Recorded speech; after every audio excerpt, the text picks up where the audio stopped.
Naqueles dias, Maria partiu para a região montanhosa, dirigindo-se às pressas a uma cidade da Judéia. Entrou na casa de Zacarias e saudou Isabel. Quando Isabel ouviu a saudação de Maria, a criança se agitou no seu ventre. Isabel ficou cheia do Espírito Santo. Com um grande grito, exclamou: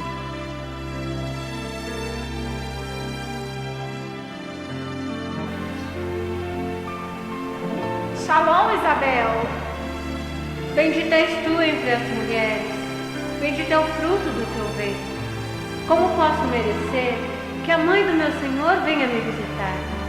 Logo que a tua saudação chegou aos meus ouvidos, a criança pulou de alegria no meu ventre. Bem-aventurada é aquela que acreditou, porque será cumprido o que o Senhor nos prometeu. A minha alma engrandece ao Senhor, e o meu espírito exulta em Deus, meu Salvador, porque olhou para a humildade de sua serva. Doravante, todas as gerações me chamarão de bem-aventurada, porque o Todo-Poderoso fez grandes coisas em meu favor.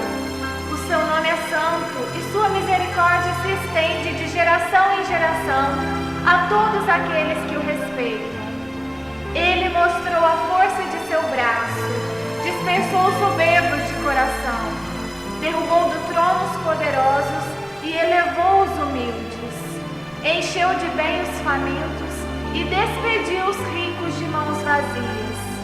Socorreu Israel, seu servo, lembrando-se de sua misericórdia, conforme prometeram os nossos pais, em favor de Abraão e de sua descendência para sempre.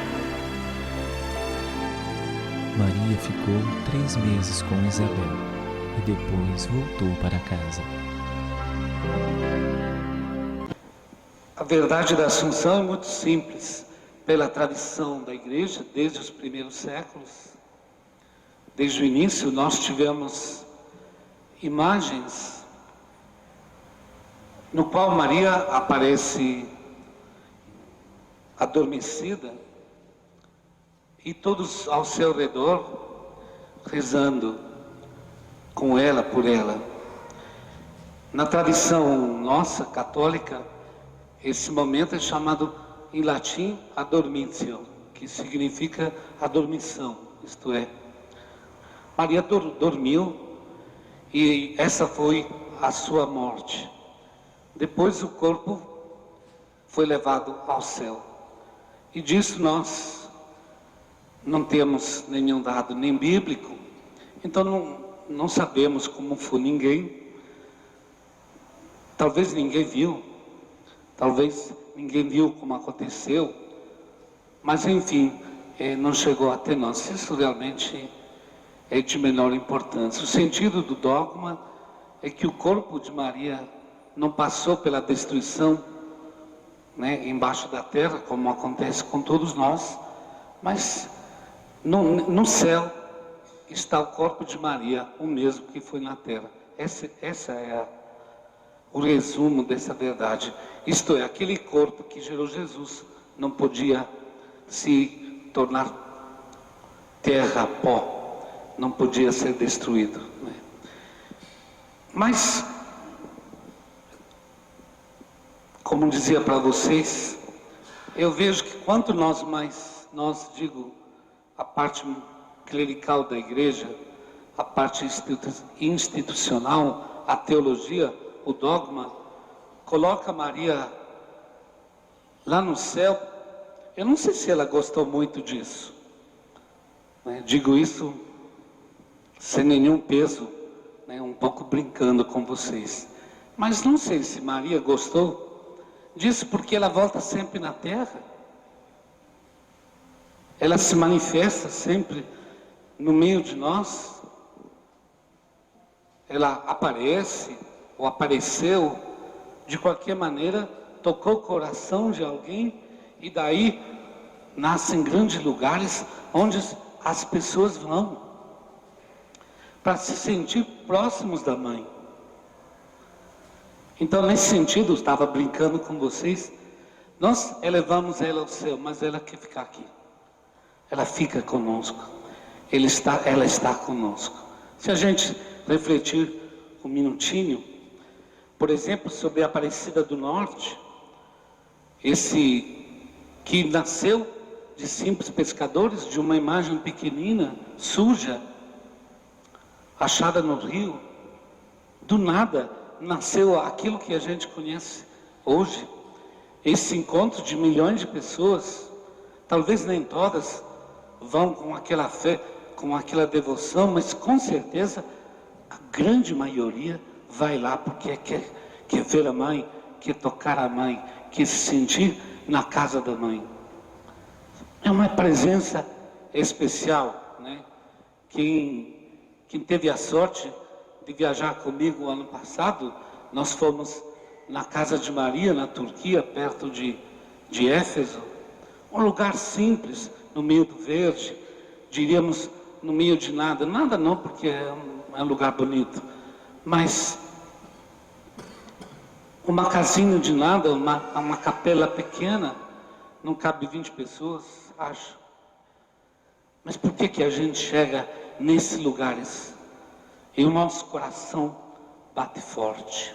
Por que a gente chega nesses lugares e nós sentimos o desejo de ficar em silêncio, de falar com Maria, de entregar tudo para ela, né? Se a gente pensar, por exemplo, em Fátima, também 3 pastorinhos, pobrérrimos, numa região pobrérrima.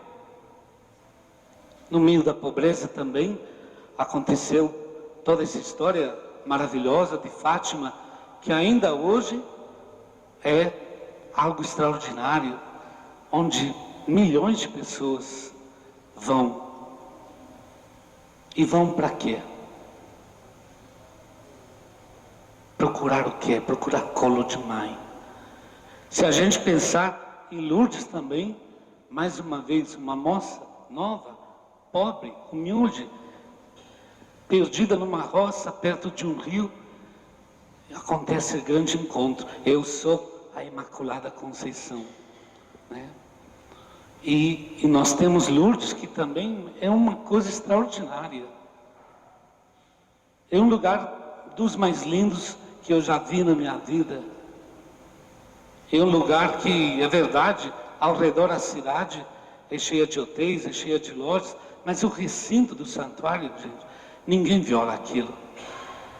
Aquilo é pura oração, aquilo é pura fé, é uma coisa maravilhosa. Se você tem chance, não perca essa. Porque a sua vida não vai ser mais a mesma depois que você vai em Lourdes. Digo mesmo para os outros lugares, né? Digo, puxa um pouco do lado de Lourdes porque aconteceu comigo. Então, estou falando o que eu vivi. E esse lugar, então, é um lugar que vão milhões de pessoas da Itália, da Europa, do mundo inteiro. Milhões de pessoas doentes pedindo a cura. Eu digo para vocês, a comissão de Lourdes, uma comissão científica e teológica, acho que reconheceu pouco mais de 1.200 milagres. Mas, então, a grande maioria da pessoa que vão, você diria, não recebeu o milagre. Recebeu. Recebeu, porque você vê aquele doente que veio em cadeira de roda, volta em cadeira de roda, mas veio triste, vai embora alegre. Vai embora com a força de abraçar a sua doença, com a força de viver aquela situação. Todos são milagrados em Lourdes, porque o milagre verdadeiro é a fé, não é a cura. O nosso corpo hoje está aqui, amanhã não está. Mas a fé nos leva para a vida eterna. Então, é uma experiência que você faz pensando. Também queria pensar com vocês, por exemplo, Guadalupe, padroeira da América Latina, no México. E Nossa Senhora de Guadalupe também apareceu aqui, a um índio. Mas então também toda a problemática, né, da raça índia, do sofrimento dos índios na América do Norte, Central, do Sul, e ela se revela a esse índio. E a América Latina inteira abraça Nossa Senhora de Guadalupe como mãe. Assim como uma Aparecida, Fátima, Lourdes, é sempre ela, é sempre a mãe, é sempre o mesmo coração, são sempre os mesmos braços que nos acolhem e nos recebem. Então por isso eu digo, eu vejo que ela quer ficar conosco. E por quê? Porque foi isso que Jesus pediu para ela. Mãe, eis o teu filho. E teu filho foi João aos pés da cruz, mas é cada um de nós. Naquele momento, Deus que tudo vê e que nos conhece além dos limites da história do tempo, entregou você, a Maria. Entregou a gente, entregou cada um de nós. Então, essa maternidade é verdadeira. E como então dizia no início da missa, que bom dar um abraço para a mãe. Que bom pedir ajuda para a mãe. Que bom chorar perto da mãe. Qual colo que mais nos conforta, nos consola, né?